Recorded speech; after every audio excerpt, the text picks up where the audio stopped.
sejam muito bem-vindos a mais um episódio do podcast Pode Crer. E eu queria muito compartilhar aqui com vocês hoje, que eu recebi muitos feedbacks nesse último mês aí, nas minhas redes sociais. Muita gente falando que o podcast, ele tá transformando a vida de muita gente aí através dos conteúdos.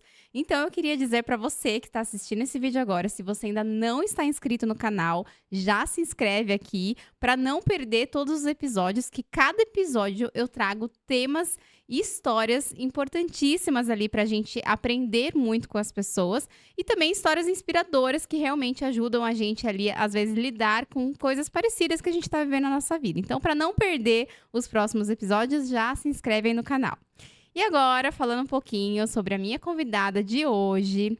Gente, ela é uma mulher que eu admiro muito, uma pessoa... Sabe aquela que faz as coisas acontecer? Então, assim, vocês vão conhecer ela, vocês vão entender o que eu tô falando. Ela é sócia hoje da Horus Marcas e Patentes, então já tem muito conteúdo aí que vocês vão aprender hoje sobre essa questão de registro de marcas e tudo mais, então fica ligado aí até o final que vocês vão aprender bastante com ela. Ela também é mãe do Lucas, ela é também minha atual cliente e parceira também, e inclusive no último evento que eu fiz aqui em Sorocaba, que foi o TechLand 2024, ela estava lá também, participou do painel de negócios e, gente, surgiram tantas dúvidas, tantos questionamentos para ela lá no dia, que eu falei para ela, querida, você vai ter que gravar no podcast comigo, porque tem muitas dúvidas, muitas questões. Então, a gente tá aqui separando 1 hora de conteúdo para vocês gratuitamente. Então, aproveitem essa riqueza aí que a gente tá deixando aqui para vocês. Então, seja muito bem-vinda, Melissa Quevedo. Obrigada, Camila, obrigada. É um prazer estar aqui, obrigada pelo convite. Eu que agradeço ter vindo. Eu adorei o evento. Nossa, foi um evento super bacana, super legal, assim, a energia que tava lá, sabe? O pessoal, enfim, os temas, foi super legal. Eu adorei participar, parabéns também, quero te parabenizar. E parabéns pelo estúdio, parabéns pelo podcast, tá super legal. Obrigada. Obrigada. E eu fui te chamar de Mel, porque eu tô acostumada a chamar ela de Mel, tá, gente? Mas não, Melissa Quevedo. Mas, Mel, vamos lá. Primeiro, eu gostaria que você se apresentasse, né? Não sei se as pessoas que estão assistindo a gente já te conhecem. Então, fala um pouquinho quem é a Mel, me fala um pouquinho não só da sua jornada profissional, mas pessoal também. O que te trouxe até a vida que você tá vivendo hoje. Conta um pouquinho aí pra gente. Ai. Gente, história, vamos lá. Quando eu era criança, vamos começar do começo, né? Porque eu não sei começar do meio pro fim, né? Então, vamos começar do começo, tá né? Certo. As pessoas têm que conhecer a história. Quando eu falo a história, tem que começar do começo. Vamos começar do começo. Antes, já que você vai começar do começo, gente... Mas não vai ser demorado, não. Eu vou contar... Não, porque eu não sei o que você vai falar aqui, né, gente? Aqui não tem regra, tá? Ela trouxe um script, que eu falei pra ela, viu, aqui não funciona assim, mas é que a pessoa é tão organizada que é a única, até hoje, que trouxe perguntas e respostas aqui pro negócio fluir melhor.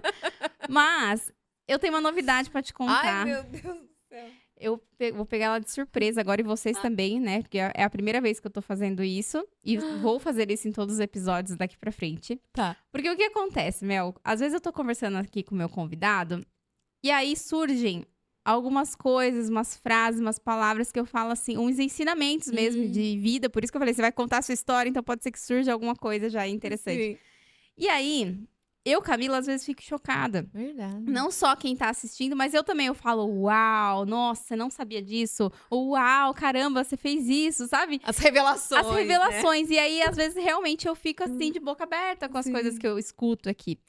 E pensando nisso, eu trouxe aqui umas plaquinhas de uau. E eu quero ver quantos uaus você vai receber hoje aqui. Eu vou criar competições agora com os meus convidados. Então, toda vez que eu achar que você merece um uau, eu vou te dar um uau aqui hoje. Meu Deus! Então, essa é a novidade aí, gente, pra gente tornar o podcast mais interessante ainda. Muito bom. Meu Deus. Mas vamos lá, vamos contar dessa história, então. Então, voltando pro começo, né, dos tempos. Quando eu era criança, desde pequenininha, né, eu sempre tive grandes ambições, porque os meus avós, eles sempre incentivaram muito nisso, né, eles que me criaram, então eles sempre incentivaram que eu tivesse ambição, né. Então, minha avó, ela construía e vendia casas, o meu avô trabalhava numa empresa em São Paulo, numa multinacional em São Paulo. Então, assim, sempre teve muito livro em casa. Então, desde muito pequena eu lia. Quando eu tinha 9 anos de idade, eu ia muito em biblioteca, né? Eu era rata de biblioteca. Meu avô e minha avó me levavam no shopping no fim de semana pra passear. Eles me deixavam, tipo, bem pequenininha, 5, 6, 7 anos. Me deixavam na livraria, que tinha uma livraria ali. Uhum. E iam passear pelo shopping e eu ficava lá na livraria sozinha, vendo os livros. Eu sempre gostei muito de estudar. A nerd, né? Nerd. E aí, quando eu tinha uns 9 anos, o gabinete de leitura sorocabano lá, que eu ia sempre pegar livro, minha avó proibiu eu de pegar. Ela proibiu de ir lá pegar, porque eu lia livros muito adultos, ela falava. Então, assim, eu sempre fui muito assim, sabe? Tipo, adulta pra minha idade. E eu tinha essas ambições. E a primeira ambição que eu tinha, assim, desde criança, o que eu fazia? Eu fazia conta. Então, eu falava assim, não, quanto que é o salário, né? Eu pegava, quanto que é o salário mínimo daquela época? Ah, mas se eu trabalhar, ganhar um salário mínimo... Eu ia vendo os cargos e os salários. Gente, eu não sei. Uma criança de menos de 10 anos fazendo umas coisas dessas, eu não sei. Acho que é por isso que eu me identifiquei com você, Mel, porque eu também fazia as pessoas achavam que eu não era normal. Eu tinha um livro, porque na época a gente não tinha internet, né, gente? Não tinha. Eu tinha um livro que tinha todas as profissões e Olha. média de faixa salarial. Olha. E aí tinha lá os benefícios, os pós e Gente! eu li o livro inteiro. É a primeira pessoa que fazia a mesma coisa que eu conheço. Você vê, né? Muito bom, muito bom. E era justamente isso que eu fazia. Fazia as continhas lá e falava, cara, essa profissão não vai dar certo. Aí eu não gosto de matemática, né? Ao contrário de você, que você é boa, né? Que eu sei. Mas eu não gosto de cálculo, nada disso. Então eu ficava pensando, gente, que profissão que eu vou escolher e tal. E no fim das contas, eu cheguei a uma conclusão. Eu falei, cara, eu tenho que ser dona. Eu tenho que ser dona de um negócio. Porque daí, mesmo que eu não saiba, eu posso contratar alguém que sabe, né? E aí então, desde criança, eu sempre tive vontade de ter o meu negócio. Eu não sabia exatamente o que eu ia ter. E Gente, essa ambição eu ainda não tinha eu naquela tinha. Eu tinha ambição de ganhar dinheiro, mas eu Muita, nunca parei pra pensar em ser empresária naquela eu época. queria ter minhas coisas, assim. Caramba, corajosa, hein? E aí, com 4 anos, eu comecei a estudar inglês, porque meu avô me ensinava, né? Uhum. E com 13 anos, eu comecei a dar aulas de inglês por conta. Que legal. Então, eu dava aula de reforço. Então, você já pros empreendia desde os 13. Já. Não, e assim, eu tocava na banda da cidade que eu morei, né? Eu sou de Sorocaba, mas eu morei em Cajati durante uns anos. E lá na banda municipal, tinha uma sala que tava vazia.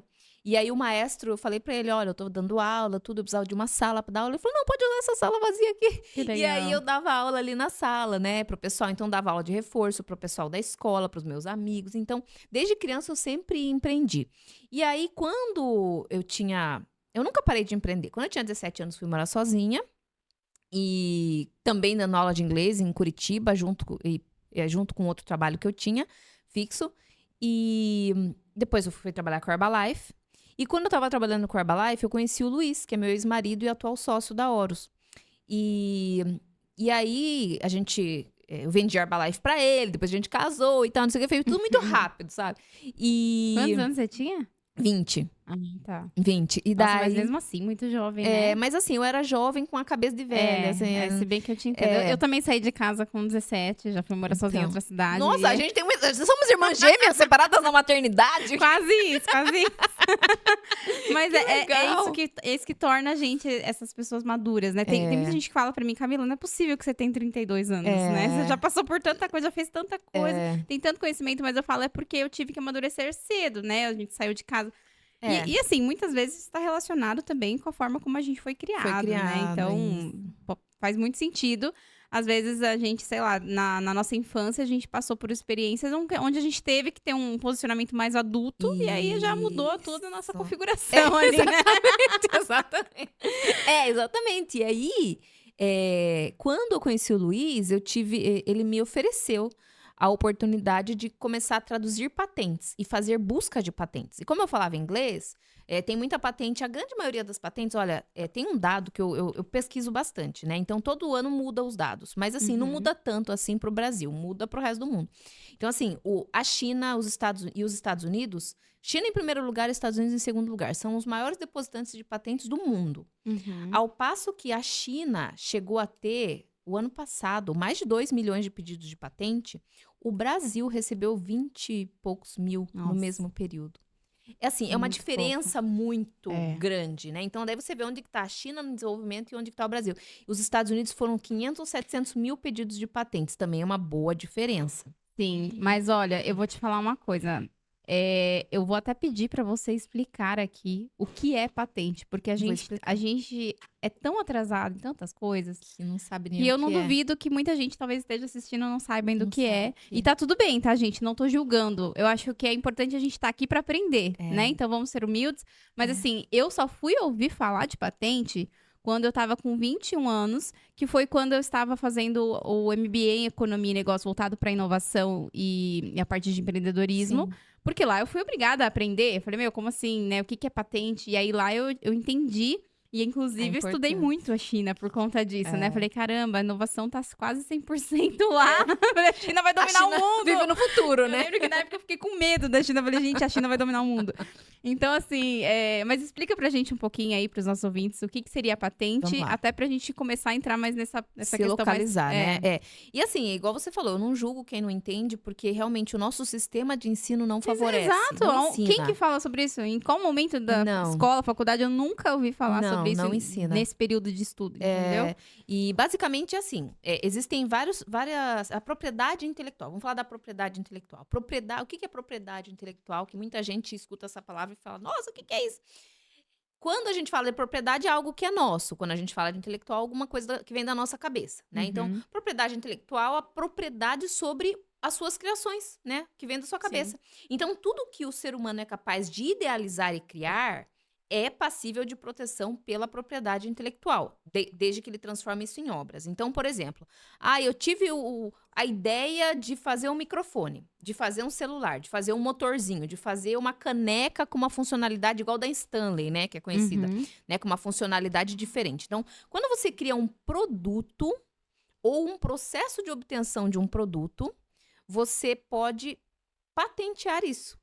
Simplesmente isso. Então, o que que é a patente? A patente é uma concessão que o governo te dá durante um período de tempo, seja de 15 ou 20 anos, depende da modalidade da patente, para que você possa explorar economicamente a sua invenção, tá? Uhum. É diferente da marca. A marca, por exemplo, é o nome que identifica o produto. A marca, ela fica registrada pra sempre. Não, a Ou marca ela também tem tempo a pra marca você. ela é registrada e a cada 10 anos você tem que renovar. Ela é renovável para sempre. Tá. É Então, isso a que eu tava na Coca-Cola- dúvida, a questão dos 10 anos. Falei, o que que tem a ver com 10 anos mesmo? Tá. A Coca-Cola tá registrada há quantos anos, né? Sei lá, mais de 100 anos, né? Então, você pode ir renovando a cada 10 anos indefinidamente. A patente, não. É 15 ou 20 anos que ela cai. Então, e aí caiu, qualquer pessoa tem direito Cai em ao domínio uso, público. né? Por quê? Qual que é a ideia? Porque, por que que foi criada a questão da patente, né? É muito, muito legal, muito interessante. A inventividade humana, ela não tem limites, né? Desde a época das cavernas, a gente tem muita invenção, muita inventividade. Descoberta é diferente de invenção. Descoberta, por exemplo, o cara descobriu o fogo, né? O raio veio, bateu, pá, fez o fogo. Nossa, descobriu o fogo. Isso não é passível de ser patenteado. Eu descobri uma planta na Amazônia que cura, sei lá, alguma doença especial. Não é passível de ser Porque patenteado. você não criou, né? Você só não- descobriu que ela estava ali. Você só descobriu que estava já. A natureza já tinha Sim. criado, né? Agora, quando você tem os 3 passos para você poder patentear qualquer coisa que seja, primeira coisa, ser novidade absoluta no mundo inteiro. Então, se você vai para o exterior, você vê uma coisa nova, diferente, quero vir registrar no Brasil. Não pode, porque A tem que patente, ser ela é novidade global, né? absoluta. Uhum. Ela é territorial, então você tem que registrar em cada país que você se interessa. Tipo, se você registrar no Brasil, ela não está protegida automaticamente em outros países. Você tem que registrar nos países que você quer. Mas a novidade tem que ser absoluta. Opa, bati aqui. A novidade tem que ser absoluta. Sim. Né? Então, novidade, atividade inventiva, segundo passo, né? Você tem que ter tido um esforço criativo ali para inventar aquilo. E terceiro lugar, ser passível de reprodução em escala industrial. Então, se eu quero patentear alguma coisa, você tem que responder essas 3 perguntas e as 3 tem que ser sim, né? Se as 3 estiverem certinhas, você pode E aí, pleitear o quem pedido que de faz patente. essa pesquisa, né, de confirmar se essas 3 perguntas deu positivo? É o governo ou sou eu que já tenho que fazer toda essa análise através... É o próprio governo. É o próprio que vai inventor. É o próprio inventor. tá. O inventor ou uma assessoria que ele contrate. Por quê?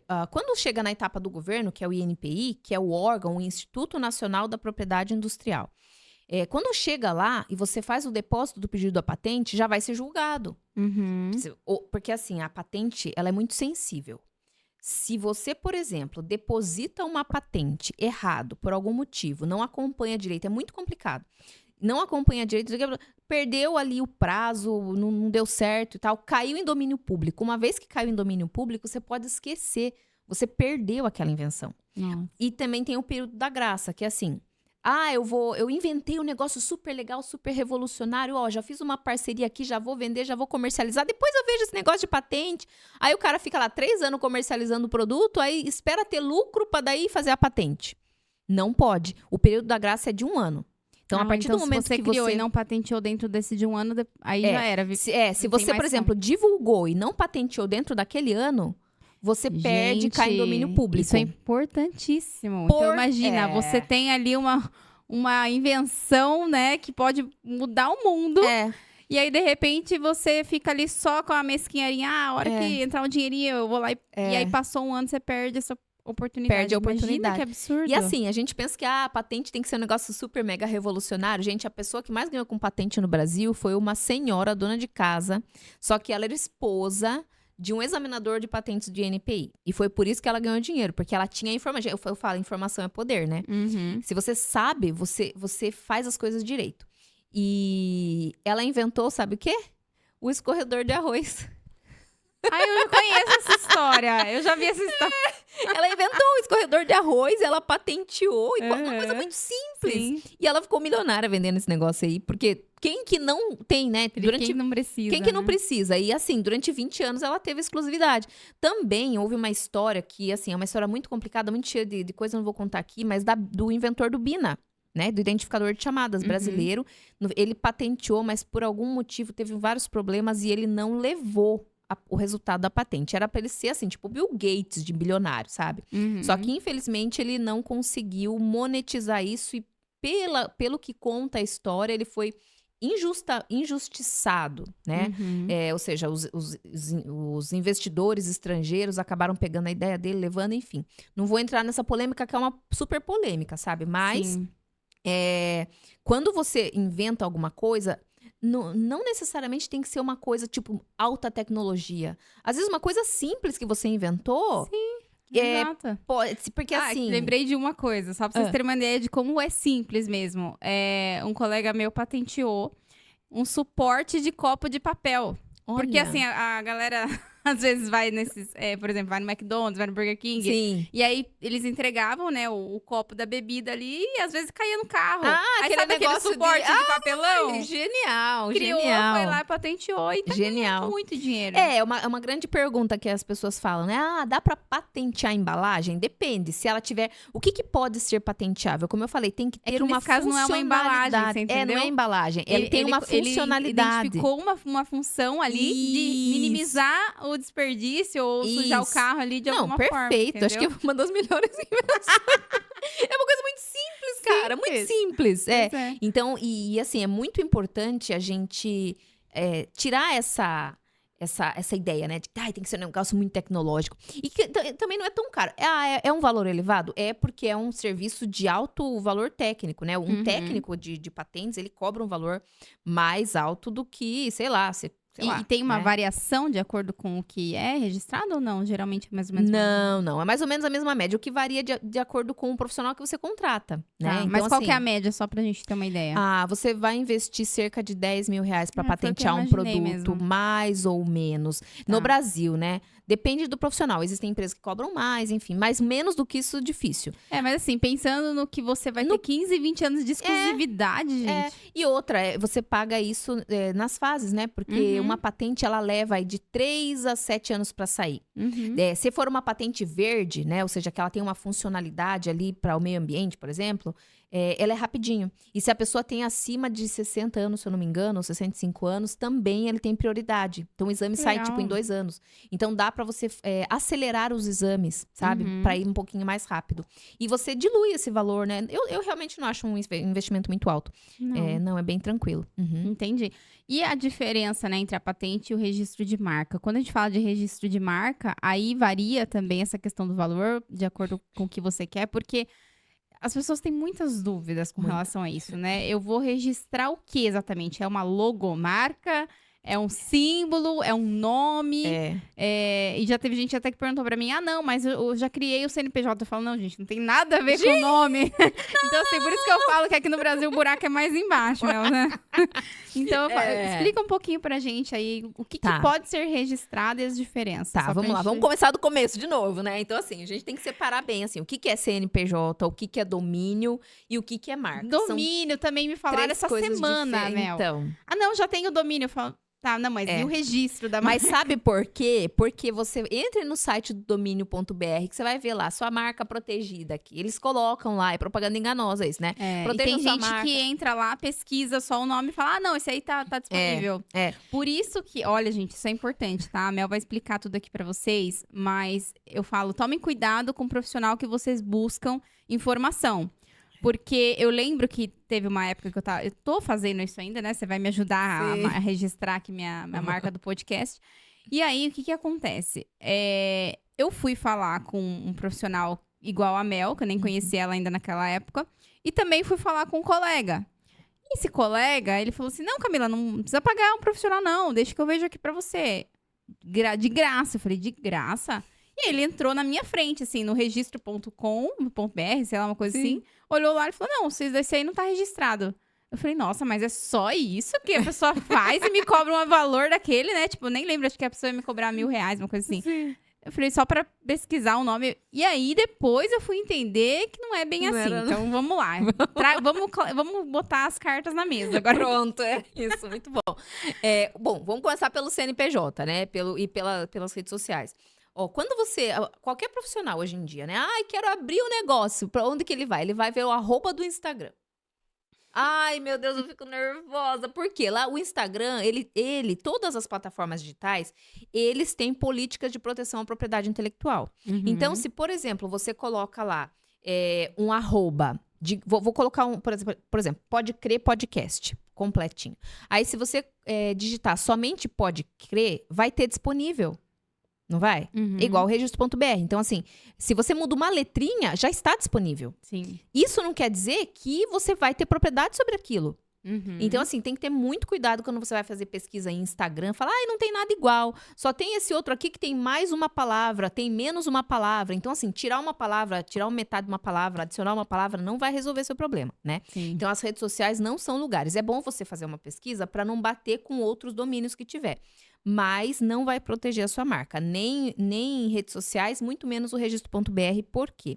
O registro.br, ele é somente para você ter o domínio ali do seu site, tá? Mas ele está sujeito à lei de propriedade industrial. E a grande maioria das pessoas não conhece essa lei.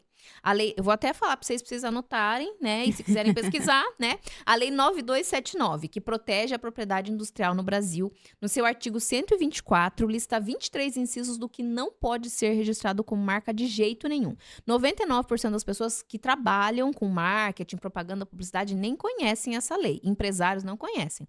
Esse artigo, tudo que tem ali, você não pode registrar como marca. Então, quando a gente fala o que mais indefere marcas no INPI? São marcas, ainda que parcialmente semelhantes a de terceiros já registradas. Então, por exemplo, se eu Qualquer coisa que possa gerar uma dúvida ali no cliente. Qualquer coisa. Porque qual que é a intenção do registro da marca? Proteger o consumidor. O consumidor não pode ser levado a erro ou confusão. Se o cara olha aqui, Pode Crer, podcast. Não tem nada Pode Crer. Tem um Pode Crem lá. Com 2 E's e um M. Meu, é quase igual, não é exatamente igual, mas pode levar o consumidor a erro ou confusão. Então, quando a gente fala de marca, a gente tem que usar a lei como base, tá? E a lei, ela fala lá 23 incisos, é bem extenso, eu não vou ficar enchendo linguiça com isso. Mas, registro.br não tem a competência para proteger a marca. E redes sociais, se você tiver um @ lá, qualquer que seja, 10, 20 anos, você pode perder. Vou dar um exemplo que aconteceu agora, o Luiz me contou hoje, e eu vou depois entrar pesquisar melhor. Mas existe um hotel tradicional, se eu não me engano, em São Paulo, chama Hotel Vogue. Esse hotel, ele existe há mais de 100 anos, Hotel Vogue, e nunca registrou a marca. E ele convivia lá com a revista Vogue, né, que é super conhecida, só que a Vogue tinha registro, só que assim, o registro, ele é por área de atuação. Então, por exemplo, Veja produto de limpeza e veja a revista. São Você coisas não, diferentes. você não vai confundir jamais um produto Sim. de limpeza com uma revista. Uhum. Então, pode conviver. Gol linhas aéreas e Gol carro, não tem problema, se forem coisas diferentes. Aí o hotel Vogue e revista Vogue, ninguém ia confundir. Embora pode até ser uma pessoa, a revista Então, tem um nesse hotel. caso, não tem problema. Não. Então, eu falei isso pra minha cliente essa semana, porque ela tava preocupada, porque ela viu uma outra empresa que não tinha nada a ver com o ramo dela, Sim. que tava com o mesmo nome. Eu falei, tanto é que eu passei seu contato pra ela. Ah, Eu legal. falei, olha, conversa com a Mel, mas até onde eu entendo, se vocês não estão do mesmo ramo, não tem riscos. Não tem risco. Porque a pessoa não vai pesquisar na internet a mesma coisa e vai confundir você com essa outra empresa, né? Ainda assim, você tem que ter o registro, porque no Brasil a lei diz que se Sim. não tiver registro, não é dono, né? Uhum. Mas o que aconteceu com esse hotel? A marca Vogue, porque assim, existe um status que chama-se marca de alto renome. E aí Uhum. que tá o risco de a gente não ter registro, porque às vezes a gente, igual o hotel, ele permaneceu do jeitinho que ele era. A revista, ela evoluiu. Sim. Então, ela se transformou num status diferente de marca, chama-se marca de alto renome. A marca de alto renome, ela é protegida em todas as áreas de atuação. Então, por exemplo, Natura é uma marca de alto renome, tem várias, acho que Fusca é uma marca de alto renome, então tem algumas marcas que atingem um status onde ela faz um processo no INPI super caro, onde ele tem que provar que a marca ela é reconhecida no país inteiro. Então, é muita documentação, é um processo super complicado. E a Vogue, revista, conseguiu atingir o status de alto renome. Ou seja, você não pode nem fazer uma água Vogue, entendeu? Não pode. Pode vender copo Vogue, nada. E o que eles fizeram? Assim que eles atingiram o status de marca de alto renome, entraram com um processo contra o hotel. Para eles pararem de usar a marca. O hotel perdeu em primeira instância, perdeu em segunda instância. Nossa. Agora, não sei se eles vão continuar, vão para a última instância, né? Ou se eles vão parar por aí, vão parar de usar o nome. Mesmo tendo tanto tempo de casa, Mesmo tendo o mais de registro, ele tem 100 mais anos. poder do que o tempo de casa, né? Porque tem muita gente que às vezes pergunta, mas e se eu provar que eu já tenho há muitos mais anos antes dessa empresa existir? Não resolve. Eu falo, você não assumiu aliás, você não assumiu o compromisso de registrar. Então, ganha quem tá dentro das leis ali, né? Vamos dizer. Por quê? O que acontece? Quando a gente fala de justiça, porque assim, no INPI você não vai ter chance nenhuma, né, de depositar uma marca e conseguir essa marca, porque você vai ter a barreira ali do registro do outro, né? Aí, o que você pode fazer? Vou pleitear na justiça. A justiça vai bater o olho e vai falar, não, mas por que você não registrou? Faz 100 anos que você tem um negócio, não registrou? Não teve a ideia genial? Não contratou uma assessoria? Não tinha ninguém para te falar que estava errado, né? E o outro não. Olha, quanto de dinheiro a Vogue não investiu, a revista, em registros, em assessoria de pessoas trabalhando para ela para cuidar dessa marca, em taxas do INPI, para fazer o alto renome, só de taxa é mais de 30 mil reais. Só a taxa, fora todo o trabalho. Então, assim, eles vão olhar e vão falar, poxa, olha, a revista Vogue, né, no caso, né, tem razão, porque ela fez tudo o que ela tinha que fazer para se proteger. Por que você não fez, né, enquanto tava, né? Então, aí você tem que contar com a boa vontade do juiz. Aí você vai lá chorar as pitangas pro juiz. Ai, juiz, eu não registrei minha marca. Quanto de dinheiro você vai gastar no processo judicial? Só de advogados, custas, tudo, Exato. tempo, entendeu? Então, assim, o registro de marca, já que a gente falou de valores, varia muito. Por quê? E isso eu vou ter que falar, gente. Não queria ter que falar, mas eu vou falar. Ai, meu Deus do céu. Existem vários tipos de profissionais no mercado. Existem pessoas físicas que fazem na casa dela o seu registro e existem empresas estabelecidas que pagam impostos, que têm funcionários. Então, o valor, obviamente, vai ser diferente. Existem também os profissionais mais especializados, menos especializados. Então, aí você tem que escolher. Eu acho que tá muito caro, eu vou no mais baratinho. Aí você tem que ver se aquele mais baratinho, ele vai corresponder com um trabalho de acordo com o que você precisa. Porque às vezes ele pode cometer algum equívoco ali também, né? Exatamente, porque às vezes ele não tem especialização. Tem muita gente que está começando agora, muita gente que faz um curso rápido ali de como registrar a marca, entra lá no YouTube, faz um curso e aí? Exato. Você vai colocar todo o investimento que você está fazendo na sua marca naquele cara que está começando, né? E assim, outra coisa muito importante, uma marca é como se fosse um carro, uma casa. Precisa de manutenção. Precisa de uma pessoa ali acompanhando, fazendo todo o monitoramento dela. E o Luiz, meu sócio, tem marcas que acompanha há 40 anos. Ali na Horus, eu já tenho marcas que eu tô acompanhando há 8 anos, quase 10 anos. Então, assim, a grande questão é, esse profissional que está cobrando baratinho, ele vai ter sustentabilidade do negócio dele para daqui 10 anos, 20 anos, se você precisar dele, ele tá lá, que tá acompanhando o seu caso? Ou você vai ter que ficar pulando de galho em galho? Ah, vou para um, vou para o outro, não sei o quê, não sei o quê. Então, a gente tem uma série de coisas que você tem que analisar. Tem que analisar Sim. o know-how, tem que analisar se a pessoa ela tem estabilidade no mercado, se ela sabe o que tá fazendo. Então, assim, nesse caso, valores financeiros não são o que importam, mesmo porque o registro nem é tão caro assim, né? Uhum. Então, mas voltando para aquilo que a gente estava falando lá do que é o registro, né? O que tem competência ou não, o CNPJ, então a gente falou do domínio e redes sociais, não faz diferença nenhuma. Não ter o registro assim, é a sentença para você perder a sua marca, né? Não ter o registro. E se, por exemplo, eu comprei um domínio, né? Tá lá, por exemplo, camilarodrigues.techland, tá? Aí alguém foi lá e registrou essa marca com esse nome, alguém registrou uma marca, ela derruba o meu domínio? Derruba. Ou seja, não adiantou nada eu pagar o domínio. Não. Não, porque, assim, aí, igual eu falei, você vai entrar na esfera judicial para brigar. Entendi. E aí, vai do tamanho do bolso, entendeu? Porque se a pessoa Sim. só quis pagar R$50 para fazer um registro de um domínio e não quis pagar, sei lá, uns 3, 4 mil reais que seja para fazer o registro de uma marca, você acha que ele vai querer gastar 10, 20, 30 com processo judicial? Sim. Né? Então, assim, é tudo questão de... Eu sempre falo, mas dá pra fazer? Dá, mas depende do tamanho do seu bolso. Porque Sim. a maioria das pessoas não vai querer entrar na esfera judicial pra brigar. Então, se você não tem dinheiro pra brigar na esfera judicial, faz o registro no INPI, que é mais fácil, né?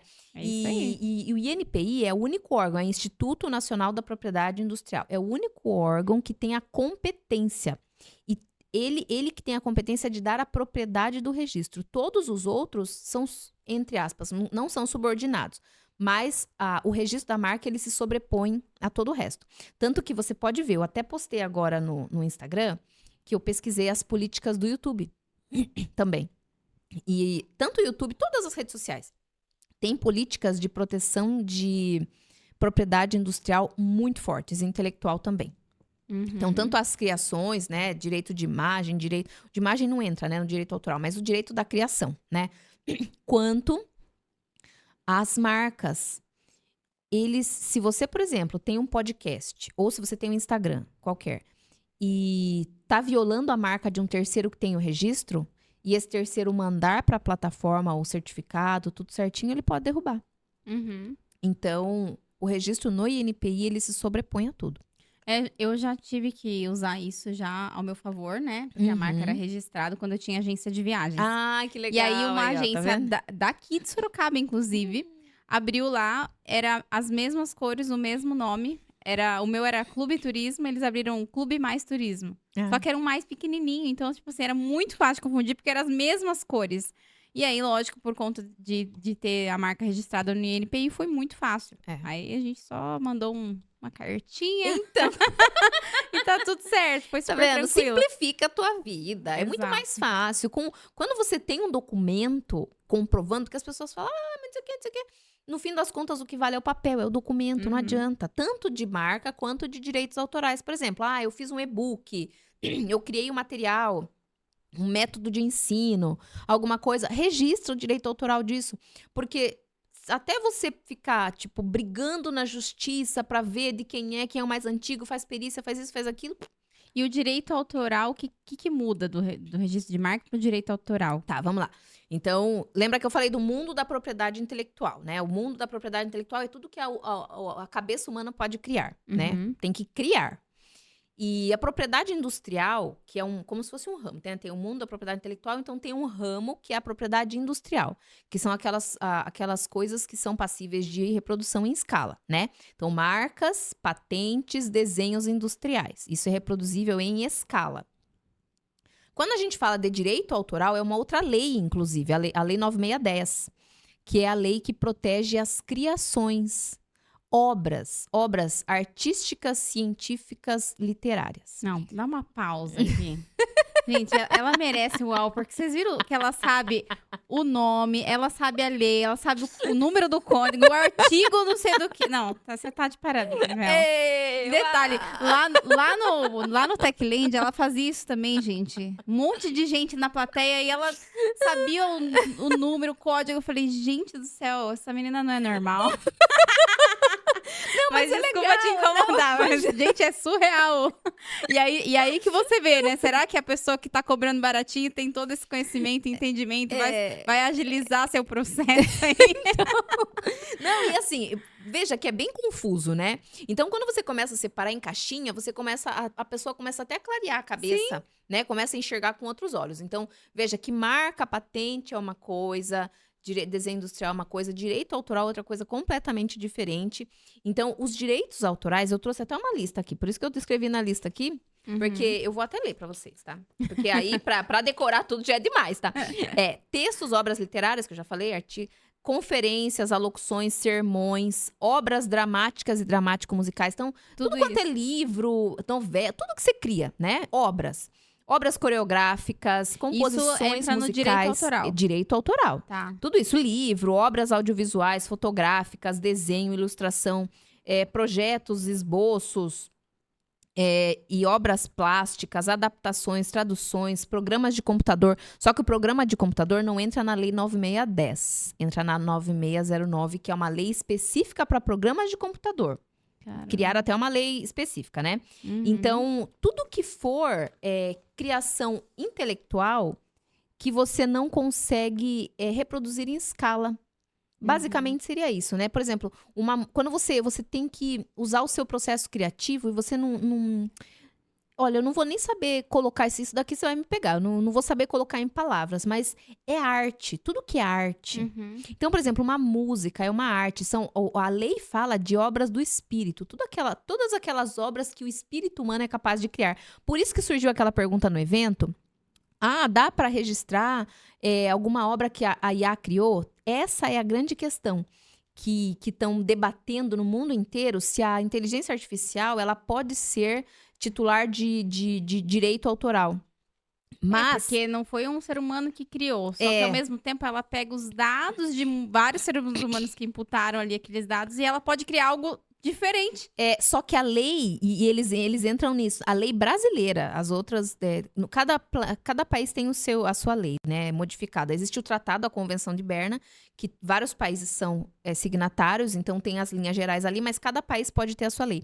E no Brasil fala obras do espírito humano.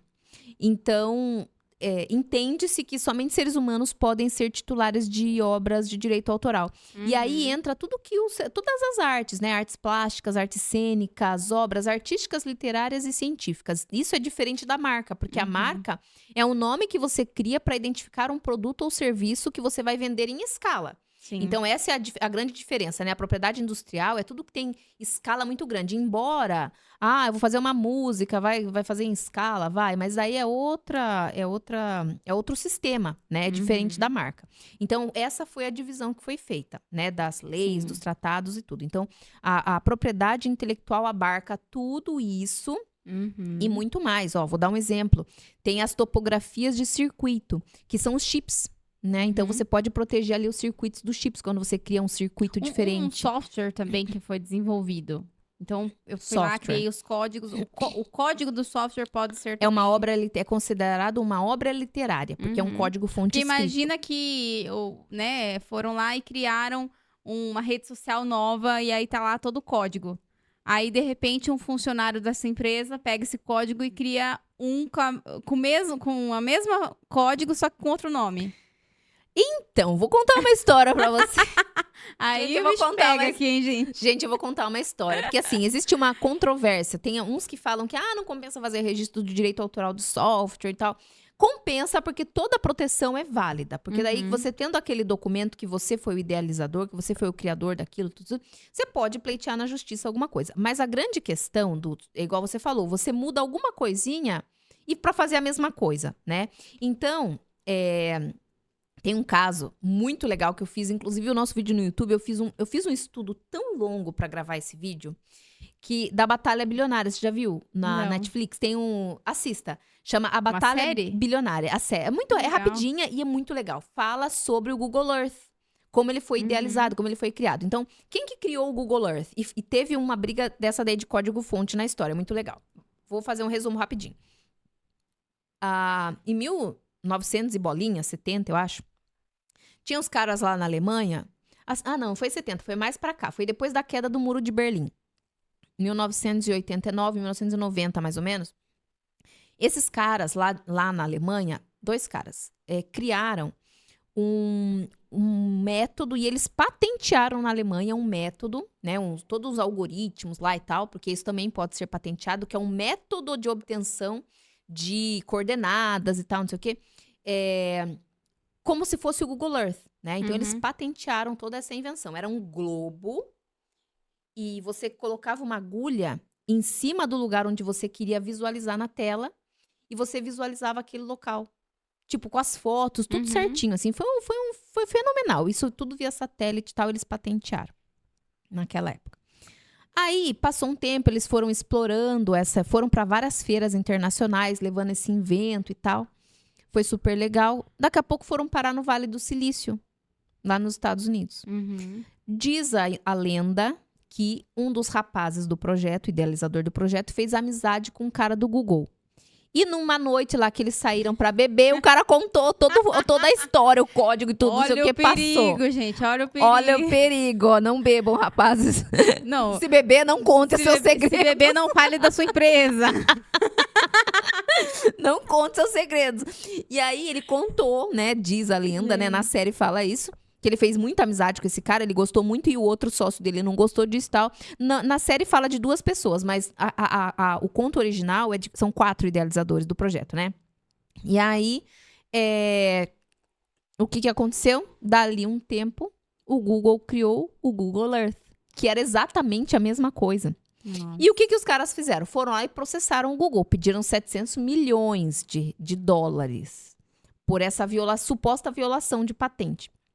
A grande questão é que os advogados do Google foram tão bons, e isso cai no que eu falei aqui do período da graça, de que não pode divulgar antes e tal.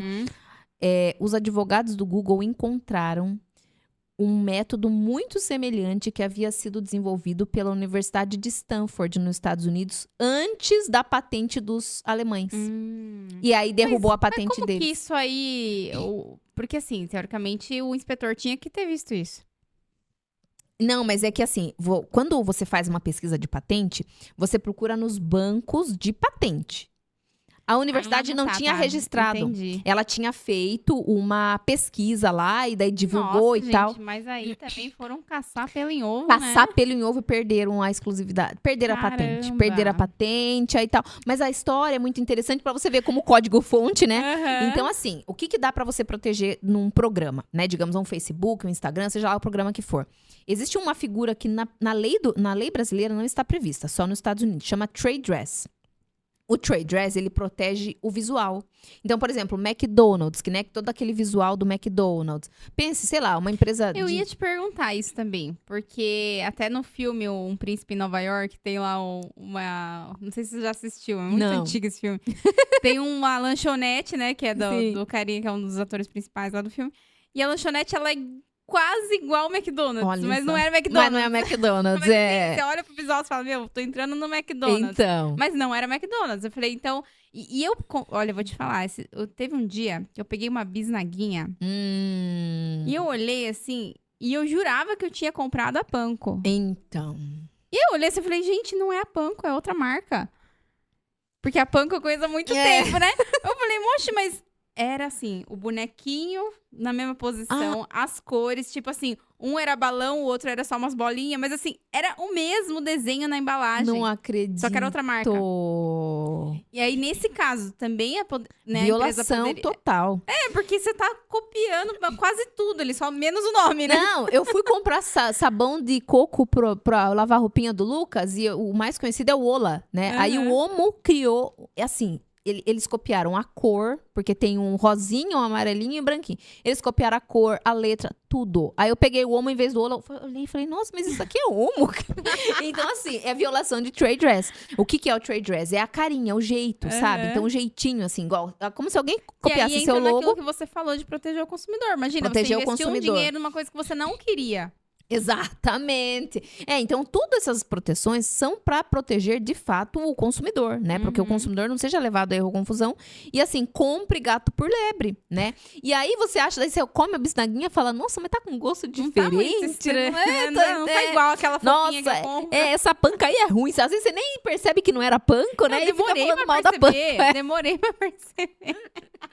Não, é muito Então, doido isso, né? então- O nosso visual é muito forte. O visual é muito forte. Então, isso é trade dress. Então, você consegue ter essas proteções do visual. Então, assim, o visual... Aí não existe um registro para isso. Mas, você daí tem que entrar na justiça, tem que pleitear na justiça para que a outra empresa seja punida, para que ela pare de usar, porque tá levando o consumidor a erro. E é exatamente a mesma coisa. Entendi. E aí, voltando lá para o código-fonte, quando você tem quando você é desenvolvedor de software, é muito... vieram para mim semana passada falando isso. Um cliente de um parceiro nosso, ele é especialista numa área e contratou um desenvolvedor de software para desenvolver um software específico para aquela área. Só que o que aconteceu? Ele desenvolveu o software, passou um tempo, ele saiu por aí vendendo o software para outros empresários daquela área, falando que ele era o autor da obra, mas o cara tinha pagado para ele desenvolver do zero um negócio original, novo, diferente, e o autor saiu por aí vendendo. Então, como que você protege de fato o seu software? O registro no INPI é um passo importantíssimo, mas mais importante ainda é o contrato muito bem feito com o desenvolvedor. Por quê? A lei de software, o software ele é considerado direito autoral. E o direito autoral diz que a obra é de propriedade do autor. A não ser que esse autor ceda os direitos de exploração para outro. Para o trem, né? Para exploração patrimonial. Porque ele sempre vai ser o autor. Então, você sempre vai citar ele, fulano fez o meu software. Mas os direitos de exploração são meus, porque eu paguei por isso. Então, quando você vai contratar um desenvolvedor e você está querendo exclusividade daquilo, você tem que fazer um contrato muito bem amarrado, com cessão dos direitos patrimoniais para você. É isso daí que você tem que fazer. É isso, uau. Né? Não, Então- é isso, uau. Mais um uau pra você. Gente, as pessoas não têm noção do quanto isso é importante. E às vezes é um contrato simples. É um contrato é só você simples. definir que você só tá sendo ali um PJ sendo contratado, mas que aquilo ali é meu. Porque senão a pessoa já vai ter acesso e já Exatamente. Então, assim, é muito importante. Por isso que eu falo, Perfeito. a propriedade intelectual não é só registrar marca. Você vê como o negócio tem várias camadas, né? Então, assim, tem muita coisa ali. Eu assisti uma vez, eu fui na UAB de Jabaquara, lá em São Paulo, assisti uma palestra com um dos integrantes do Sorriso Maroto. Porque ele é advogado, especializado em direito autoral, e ele é o músico, né, do grupo. Olha, a palestra dele a respeito de direitos autorais e dos problemas que as pessoas têm por causa de não saber, de não entender os direitos autorais, é assim, absurdo, né? é absurdo. Então, assim, não é, vou registrar, não vou registrar, porque assim, outra coisa. Antes de ontem, me mandaram uma pergunta num grupo. E falaram assim, eu paguei tudo que a empresa pediu para eu pagar e mesmo assim não levei minha marca. Como que eu vou confiar nessas empresas? Em qual empresa dá para confiar? Né? Então, gente, é muito importante a gente entender, como eu já falei, o tipo de profissional que você está contratando. Porque nem todos os profissionais vão saber dar as orientações que você precisa. Nem todos. Não dá pra... Igual o médico, né? Você vai pegar um generalista lá, ele não vai saber, sei lá, você quebrou o dedão do pé. Você vai no E generalista. às vezes ele não só dá. tá interessado em você pagar pra ele. Ele não tá interessado em realmente te dar toda essa consultoria que você acabou de dar uma aula pra gente aqui. Então. Né? Ele só quer que exatamente, você registre. E talvez aquilo não faça sentido pra você. Talvez faça sentido outra coisa. Exatamente, E assim, eu não sei, né? Mas eu imagino que deva ter muita fraude também. Tem. Porque quando eu tava com a minha outra empresa que já era registrada, muita gente vinha pra mim e ligava, e falava assim, tem uma empresa aqui, não sei o que lá, não sei o que lá. E eu, sabendo que eu já tinha o registro, eu falava, tá, que empresa que é? A gente não pode passar essa informação. Falei, então você me manda um e-mail formalizando isso que você tá me falando, que tem uma empresa que está... Eu falei, não precisa citar nome, mas você me manda um e-mail, eu passava meu e-mail. Não, mando sim, tal. Não, mas é porque daí seria melhor você já contratar aqui, já ficar seguro. Eu falei, não, eu não falava que eu já tinha registro, eu só queria ver até onde eles iam ir. Aí eu falava, não, me manda por e-mail, que daí eu faço pagamento por lá, tranquilo. Fiz isso, acho que umas 10 ligações. Sim. Nunca recebi esse e-mail. Eu falo, gente... E hoje em dia tem muita gente sacana que pega o empreendedor ali que não tem conhecimento. E às vezes ele nem sabe o que ele tá pagando. E assim, hoje em dia é muito necessário você fazer o registro e as pessoas estão se aproveitando disso. Qual que é a conversa no mercado, né? Eu que tô no mercado. A propriedade intelectual é um oceano azul.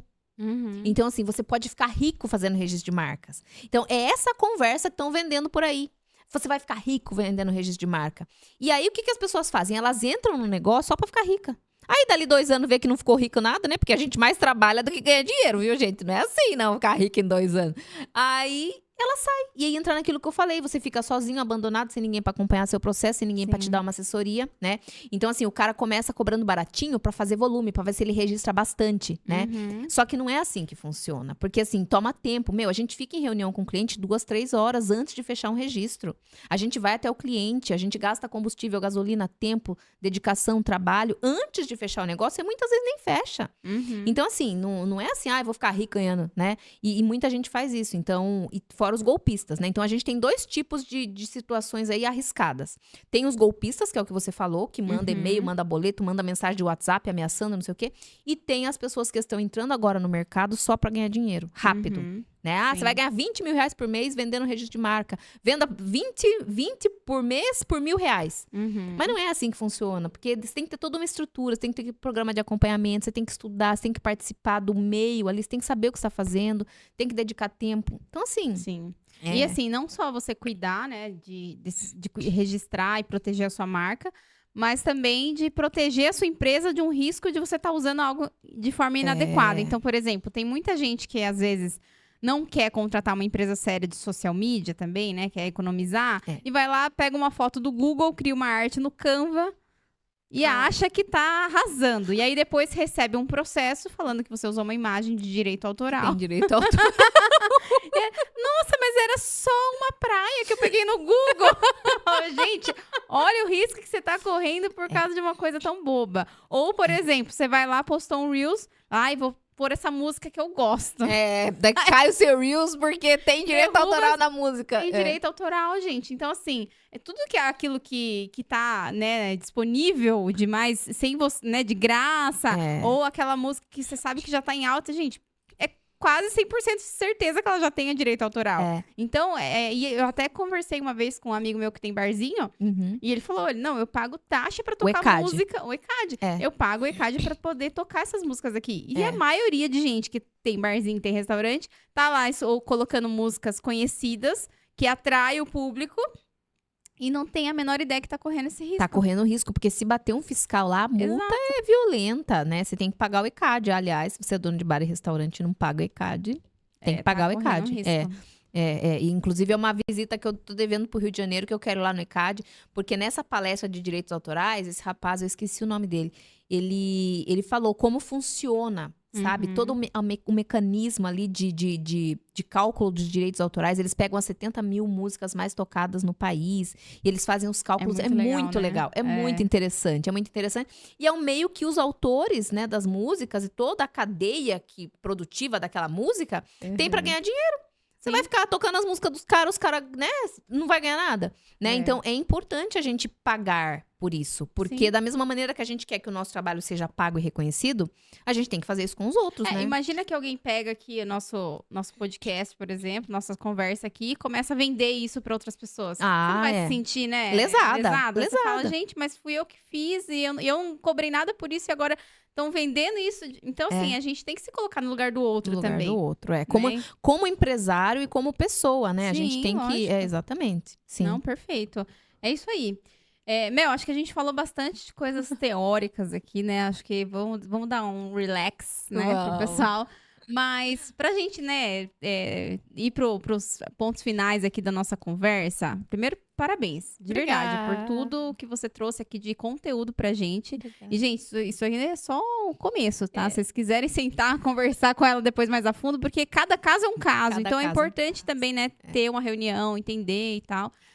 Inclusive, eu já falei pra você que eu preciso também conversar com você, porque tem a questão do podcast e tem a minha marca pessoal, que eu também preciso pensar em como que eu posso registrar, não a minha marca em si, mas o meu produto. Porque a minha marca sou eu mesma, Camila Sim. Rodrigues. Eu não posso me registrar, né? Até pode. Depois a gente conversa. Mas existe um método que eu tô criando. E aí o método, sim, é uma coisa que eu criei. Isso. Aí é diferente. É o direito autoral da sua Exato, obra. Exatamente. Então nós vamos conversar muito sobre isso. Vamos. Mas, Mel, eu queria falar de outros assuntos aqui que eu acho que é válido, né? Até porque é nítido que você é uma mulher diferenciada, né? Obrigada. E eu queria que você falasse um pouquinho pra gente agora da sua vida pessoal, porque tudo isso que você faz, é claro que você toma muito seu tempo, né? E você com certeza aprendeu muita coisa, assim, com seu ex-marido, né? Que você falou que era Sim. seu ex-sócio. Mas você também fez a sua parte ali de estudar, ir atrás, e você se manteve na empresa mesmo, acabando ali o casamento, né? Então, eu queria que você falasse pra gente hoje, olhando pra sua vida pessoal, o que você teve de maior desafio hoje, que te trouxe algum aprendizado, ou que te fez tornar uma mulher mais forte ainda do que você já era? Nossa, boa. O Lucas. Ai, gente, nossa. Quantos anos o Lucas tá? Tá com 7 meses. 7 meses, gente, não tem nenhum aninho. Não, olha, assim, eu sempre tive, né? Porque eu acho que é muito da personalidade da pessoa, sabe, Camila? Porque eu acho que situações difíceis na vida, 100% dos seres humanos na Terra vão ter.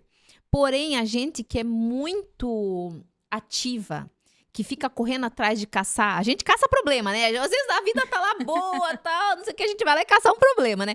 Porque a gente quer criar coisas, né? Eu não consigo ficar parada, eu fico criando coisas, eu crio situações. Então, toda vez tem um obstáculo. Toda vez. Assim, não tem nada que é fácil na vida, né? Nada, pra mim, pelo menos, nunca veio nada fácil. Assim, ai, caiu do céu, né?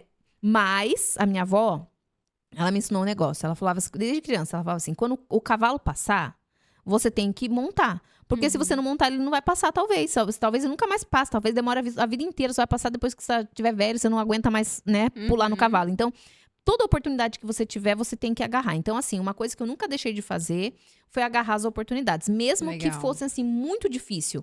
Então, quando o Luiz propôs para eu começar a traduzir as patentes e trabalhar com ele naquela época, eu falei, cara, eu não sei nada. Eu não entendo o que é propriedade intelectual, o que é agente da propriedade industrial, que é o nome da nossa profissão, né? Eu não entendia nada. E aí, como você falou, o Luiz me ensinou muita coisa, mas eu falei, cara, o Luiz, ele, assim, porque quando uma pessoa te ensina, ela tem a visão dela a respeito das coisas, e embora ele seja muito bom no que ele faz, ele também não vai ficar 24 horas por dia me ensinando, tipo, ele, né? Não tem como. Então, eu falei, cara, o Luiz tá me ensinando, mas eu preciso fazer minha parte. Sim. Então, eu fui, corri e fiz, nossa, mas eu fiz uma tonelada, porque tem muito curso, né?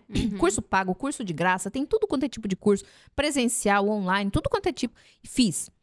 E continuo fazendo. Atualmente eu tô fazendo, acabei de fazer uma mentoria na área, o ano passado eu fiz outra, esse ano fiz outra, e tô fazendo outro curso. Então, assim, constantemente a gente tá estudando. Contínuo. Então, isso tudo toma muito tempo e muito trabalho. Mas definitivamente, depois que o Lucas nasceu, o trabalho, assim, simplesmente duplicou. Porque, assim, a gente não dorme de noite, né? E tem que cuidar de criança. Então, assim, o foco... É engraçado, né? Porque, assim, antes eu tinha um foco só no trabalho. Agora, o meu foco tá meio assim, ó. Um olho no peixe, outro no gato, sabe? Daqui a pouco, vocês verem a Mel Vesga aí, vocês já sabem por quê. Porque agora é a empresa e o Luquinha, a empresa e o Luquinha. Eu inventei de criar um outro projeto que a gente tá fazendo na mentoria. Eu ainda não tenho filho, mas eu vejo a minha irmã, ela tem 2, ela também fica assim, ó. E assim, você não dá pra desviar um segundo, né? Não tem. Agora começou a engatinhar. Ixi, não, então assim, aí porque você tem que criar um sistema na sua vida que funcione, tudo funcione, mesmo você tendo a criança. Então, assim, é babá, é horário de escola, é horário disso, horário daquilo. Então, assim, nossa, assim, eu ainda tô me localizando, assim, sabe? Tipo, no que tá acontecendo na minha vida. Não é fácil. Mas não, e criar um filho, né, com uma pessoa do seu lado já é difícil. Ainda sozinha, mais agora então. sozinha. Ixi, Então, assim, admiro mais ainda, né, sua força, sua garra. E realmente, eu acho que a questão da organização faz toda a diferença, né? Você saber. Tanto é, gente, olha, eu vou contar pra vocês, tá? Eu gravo os episódios de sábado, mas a Mel, ela é tão organizada que ela não perdeu a oportunidade. Ela falou pra mim, Cá, eu vou fazer, né? Se precisar ir de sábado, eu vou. Mas se você conseguir, eu tenho, de sexta-feira, eu consigo remanejar aqui um negócio, e aí o Luca não precisa ir comigo, e aí não atrapalha a gente e tal. Assim. Gente, e realmente na vida, é tudo você saber organizar, você saber negociar, e as coisas, a conta fecha. A conta fecha, exatamente. Não é? Então, assim, parabéns por você ter essa atitude. Porque tem muita gente que simplesmente desiste. Ah, não, Camila, de sábado, de sábado eu não posso. Tá bom. Não tentou negociar comigo, não tentou conversar, não mostrou esforço. E realmente, eu sempre... Essa frase que você falou da sua avó, meu pai sempre me ensinou isso também. Sério? Tanto é que ele falou aqui num dia que ele tava gravando Que comigo. legal. Ele fala essa frase. E faz muito sentido, porque às vezes as pessoas, elas perdem a oportunidade de ganhar tanta coisa, que nem o Techland. Você foi lá e foi painelista. Sim. Isso com certeza te trouxe visibilidade, porque muita gente já veio perguntar pra mim. Sim. E eu já passei seu contato. E eu falo, gente, eu convidei várias pessoas pra estarem lá no palco comigo. E poucas estão dispostas. Poucas, às vezes a pessoa fica ali com medinho. Eu falo, gente, você tá perdendo a oportunidade. E eu não sei se eu vou chamar você ano que vem de novo, você entendeu? Porque você já tá me falando não hoje. Então, por que eu vou te chamar de novo ano que vem? Então, assim, as pessoas realmente não sabem aproveitar as oportunidades. Então, parabéns aí por você. Ó, mais um uau pra você. Porque realmente, eu vejo que você agarra. E aí você ia falar do seu projeto, né? Gente, a Mel, ela começou a fazer mentoria comigo, trabalhando outro projeto, né? E eu fiquei impressionada, realmente, com a sua organização, né? Porque tudo que eu falo para os meus clientes, eu falo, eu sou mentora. Eu vou te orientar, eu vou te dar o caminho, mas você tem que fazer, né? E tudo aquilo que eu falo pra Mel, eu tô falando que é pra ela fazer, ela já fez. Eu falo, gente, essa mulher não é normal. E realmente, por isso que as coisas saem. Porque você organiza, você planeja e você faz. Essa é a diferença da pessoa que faz as coisas darem certo e da pessoa que fica só ali, idealizando. Ai, queria tanto, queria tanto. Mas aí não dá certo. Porque eu sempre fui muito de fazer. A parte de organização e de planejamento eu aprendi depois, né? Com o trabalho, né? Porque o trabalho exige. Mas eu sempre fui muito executadora. Isso é importante, isso né? Não, demais. Excessivamente, igual você falou, quando uma pessoa fala, eu já fiz. Você primeiro se atira, depois você mira. Depois eu vejo em quem que eu atirei. É mais ou menos assim. E aí funciona, né? Pô, mas tá eu falo que assim, existe, né, o chá milagroso que eu falo. Que é você ter conhecimentos, você ter habilidades e você ter atitude. Eu falo assim, se você tiver os três, você tá no caminho perfeito. Você tem conhecimento, você tem habilidade, você tem atitude. Agora, a pessoa que só tem conhecimento, só tem habilidade e não tem atitude, ela não faz nada. Agora, a pessoa que só tem atitude, ela não tem muito conhecimento e habilidade, ela ainda assim se dá bem, às vezes. Eu falo, gente, só de ela ter atitude, ela já tá acima de você. Já tá na frente. Então, a atitude, ela realmente é importante nesse processo. Né? Porque o conhecimento a gente vai adquirindo, né? Com o dia a dia, habilidade, tudo. Exato. Se você não tentar, você nunca vai aprender. Exato. Né? Então, desses 3 pilares, eu falo que a atitude, ela realmente te destaca ali, né? Então, parabéns aí. E pra encerrar, Mel, se você puder deixar pra gente uma mensagem de incentivo pra outras mulheres que talvez estejam vivendo aí essa fase também que você tá vivendo, né? De ser mãe, empreendedora e tudo mais. Dar conta de tudo. O que você deixa de mensagem aí pra essas mulheres que estão com dificuldade aí? Querem ser você também? Querem ter essa organização, esse planejamento? O que você tem pra dizer? Gente, eu fiz um stories falando disso hoje. É que assim, é igual eu falei, é muito de personalidade. Tem aquelas pessoas que têm uns problemas a mais, né? Por exemplo, eu não tenho marido, né? Então eu já sou mais livrona, assim, né? Olha só, ela vê isso como um problema a menos, né? Tem gente que fala que não ter um marido é um problema a mais. Você vê que tudo é ponto de vista, Tudo né? é ponto de vista. Então, assim, tem algumas coisas que facilitam a minha vida, né? Eu meio que sou dona da minha vida ali, não tenho que dar satisfação pra ninguém. Quando você tem que coordenar com outras pessoas, eu imagino que seja mais difícil, né? Você tem mãe, tem marido, tem, né, outras coisas. Mas não deixa de ser difícil, porque eu tenho meu sócio pra também organizar as coisas e tal. Mas uma coisa que eu falei hoje, inclusive, é fazer. Sabe, quando você fecha o olho e vai com medo mesmo. Ai, porque eu tô assim, tô assada. Bota uma maquiagem, toma um banho e vai lá e vai, entendeu? Porque a grande questão da pessoa, da mulher que inclusive tem depressão pós-parto, é que ela fica se recolhendo e falando, ai, tá difícil, ai, eu não consigo. Então, a partir do momento que você fala, não, apesar de todas essas dificuldades, eu vou tentar. É aquela coisa do Alcoólicos Anônimos, gente, é mais um dia. Eu penso assim, eu não dormi essa noite, mas não, é mais um dia, só mais um dia. Lá vamos nós. Já faz 7 meses que é mais um dia. Então, assim, é mais um dia após o outro, assim. E mesmo que você não tenha vontade, eu acho que a disciplina, ela tem que se sobrepor. Então, quando a gente aprende a ser disciplinado, a gente vai aprendendo devagarzinho a fazer as coisas, embora a gente não esteja com vontade, embora você não queira, não quero ir pra academia, não quero... Ixi, eu também, eu não ando querendo fazer nada ultimamente, sabe? Mas eu tô fazendo, porque eu sei que se eu não fazer, ninguém vai fazer por mim. Outra, minha vida não vai mudar, eu tenho metas, tem que colocar metas, tem que ter uma visão. Porque se você não tem uma visão que te puxa, você vai ficando pra trás, vai ficando olhando pra trás, você vai ficando desanimada. Então, acho que é uma série de coisas, né? Você tem que ter a meta, você tem que ter a visão, você tem que ir um dia após o outro, indo, ter a disciplina, não perder a oportunidade. Estudar, né? Hoje em dia tá muito fácil de você estudar, porque antigamente era só com livro. Hoje em dia você bota um negócio pra ouvir. Né? Você bota um livro ali, e um motivacional, sei lá, entra no YouTube, pega alguma coisa motivacional. Não tá difícil hoje. Hoje em dia tá muito fácil. A gente fazia tanta coisa antes que era difícil, né? Então, assim, eu acho que a gente tem que se esforçar pela nossa vida, como às vezes a gente se esforça pelo outro. Porque tem, por exemplo, mulheres, falando especificamente pra mulher, que faz tudo pelo marido ou pelo namorado. E pra ela não faz nada.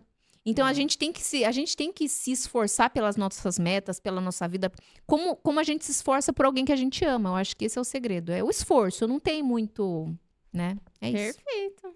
É isso aí. Mais um uau pra você, pra gente encerrar com chave de ouro. Você esgotou meus uaus aqui, ó. Muito bom. E assim, Mel, só complementando o que você trouxe, que eu acho importante, né? A questão da disciplina e tudo mais, porque as pessoas, elas querem milagre. Eu falo, gente, não tem milagre. Tem realmente decisão, comprometimento, organização. E a disciplina. A disciplina é o segredo pra tudo, né? Então, parabéns mais uma vez aí pelo seu sucesso. Tenho certeza que você vai voar muito longe, porque eu tô vendo sua construção ali de perto, né? Então, muito feliz de poder te ajudar nesse processo também. E, gente, eu vou deixar também aqui pra você nos comentários as redes sociais da Mel, da Horus também, pra vocês poderem conversar, tirar as dúvidas aí da sua empresa, né? Se você quiser registrar sua marca ou qualquer outra coisa que você queira proteger ali dentro da sua empresa, com certeza ela vai conseguir ajudar vocês. Então, obrigada mais uma vez e vemos vocês no próximo episódio. Tchau, tchau, gente. Tchau. Até mais.